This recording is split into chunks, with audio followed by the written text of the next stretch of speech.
So I'll then also discuss and share with you some models of care which are already well established around the world and also in Singapore. So we can see from this graph that the elderly population is a very fast growing population, and so you can see there are many concerns over the years.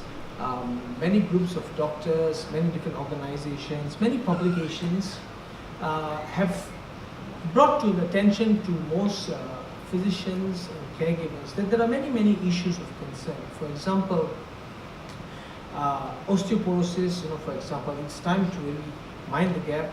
Are we doing enough for hip fracture patients? Is our method of care or delivery good enough to ensure that this group of patients can restore function after a fracture?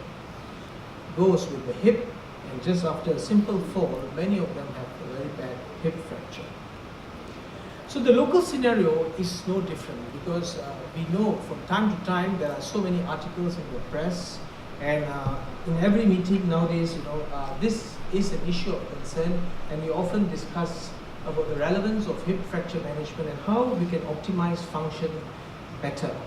Consequence of hip fracture, mortality itself, many studies have shown that it's up to 20% chance of mortality in 1 year.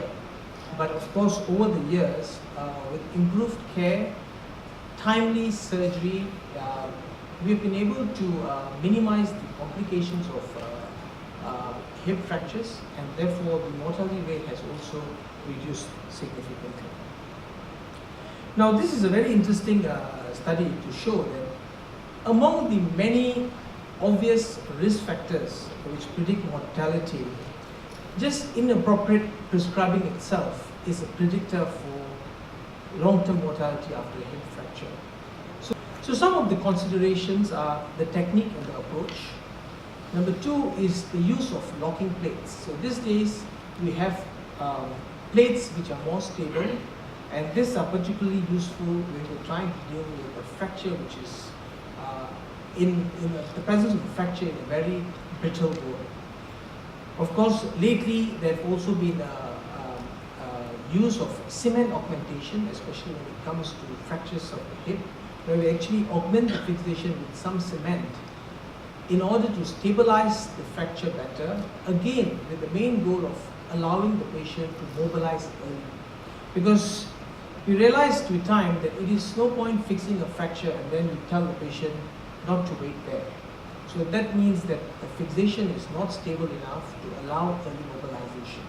And one of the main keys in having a successful treatment of a fracture, especially in the elderly, is to allow early mobilization, because that is the key to prevent complications which commonly arise after a fracture. Because when the patient is immobile, they are bedbound, that's when you have all the other relevant complications arising.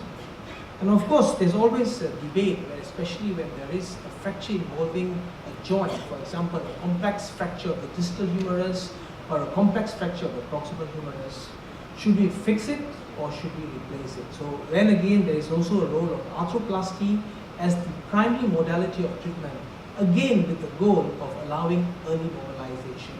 So if you fix a very complex fracture involving the joint and you are a little hesitant to mobilize the joint immediately after the surgery, then we have to rethink that maybe this elderly person would benefit from a primary arthroplasty so that that individual can mobilize the arm or the shoulder immediately after the surgery.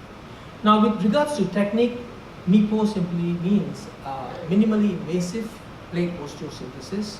So this is a new paradigm shift in how we deal with elderly fractures, because we minimize trauma to the patient by making smaller scars, and at the same time we can augment the fixation with locking plates just with small scars. So for example, now coming to the second arm of how we deliver the care for these elderly individuals, it's very important to understand them as a whole. Now they are rather complex patients because they have a lot of other medical complexities. They also have some amount of impaired functional and mental status at times, and this becomes rather challenging. So the management goals is basically to fix them early We also want to correct the non-surgical problems, and we want to ensure that we have a good post-operative care for the patient, because this is very important in order to restore the functional scores that we intend to achieve the patient. So this is another model of Tyrolean Geriatric Fracture Center. This is basically where I trained in Innsbruck, and you can see that they have got very good results whenever there is an OrthoGeriatric co-management model in place. This is another model in the US, this is a Rochester model.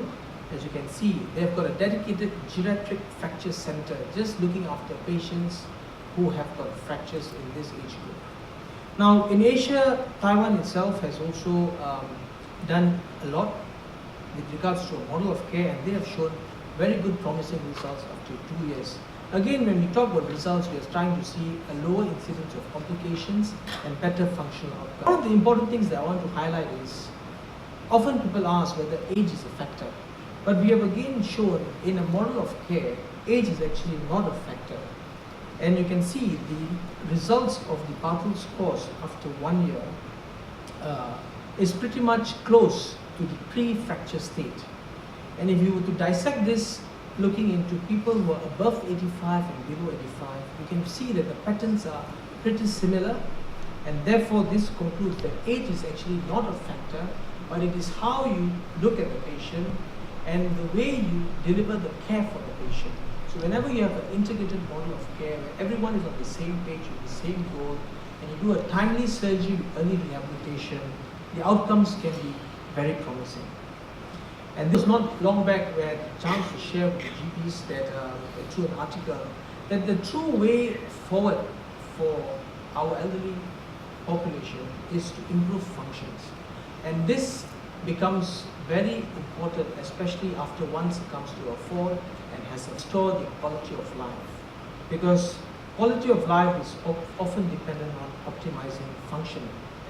And in order to be able to do this successfully, we need to work as a team, and a multidisciplinary team approach is very, very. In summary, my friends, geriatric fractures and joint degeneration is certainly on the rise. Management can be challenging, as we know, we've heard with preceding lectures. There are many issues of concern. Nevertheless, the outcomes can be improved, and for this, I think OrthoGeriatric co-management principle or philosophy is very essential. And at the same time, whenever possible, we should try and prevent falls, prevent the incidence of osteoporosis, and this will be the way forward in managing fragility fractures. Thank you.